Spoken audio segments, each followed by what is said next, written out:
Bravo Il est Jérémy. 6h, bravo Jérémy, 6h24. Gros bisous. Encore une fusillade à la Kalachnikov hier soir à Marseille, un mort et un blessé grave.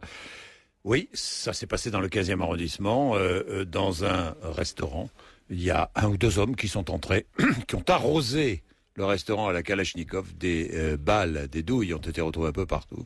On ne sait pas qui est celui qui a été tué, on ne sait pas qui est celui qui a été blessé. On pense que le blessé, c'est l'un des serveurs du restaurant. Bien, encore une fusillade à la Kalachnikov hier soir.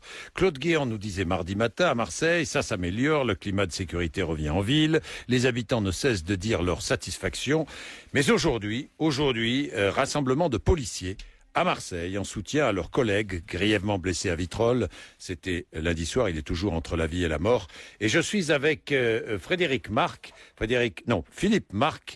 qui est du syndicat national des policiers municipaux. Philippe Marc, bonjour. Allô? Bien. Philippe Marc, vous êtes là? Oui, je suis là. Bien, bonjour Philippe Marc. Bonjour Dites-moi, Philippe, vous, les policiers municipaux, vous associez à cette... Je sais que les policiers n'ont pas le droit de manifester, mais ils ont le droit de manifester, ils n'ont pas le droit de se mettre en grève. Ah, c'est ça. Vous vous associez à cette manifestation, ce rassemblement? Oui, on s'associe bien sûr à cette manifestation, à l'appel d'un syndicat de police nationale. Comme les policiers nationaux et les gendarmes étaient venus massivement lors des obsèques d'Aurélie Fouquet en 2010, là pour notre collègue blessé, gravement blessé, Éric Lalès, les policiers municipaux seront présents pour soutenir l'ensemble des forces de sécurité. Il faut savoir que la police municipale est complémentaire à la police nationale et à la gendarmerie nationale. Oui. Philippe, où est-ce qu'on en est? D'abord la santé, l'état de santé de votre collègue de la police nationale, si vous avez des nouvelles. Pour l'instant, c'est toujours dans un état critique, toujours en réanimation, et puis on a toujours un espoir qu'il s'en sorte. Bien, rassemblement à midi devant la préfecture de Marseille, donc. Oui. On est bien d'accord. Les déclarations de Claude Guéant, comment les avez-vous reçues? Sans vouloir faire de politique, hein. Je veux pas savoir de quel parti appartient Claude Guéant. Moi, ce qui m'intéresse, c'est ce qu'il dit. Ça s'améliore à Marseille, le climat de sécurité revient en ville, les habitants ne cessent de dire leur satisfaction. Alors, vous êtes d'accord ou pas? Alors, pour habiter proche de Marseille, c'est vrai qu'il y a une baisse de la délinquance au niveau des petites incivilités. Maintenant, tout ce qui est grande délinquance, on a affaire à des barbares.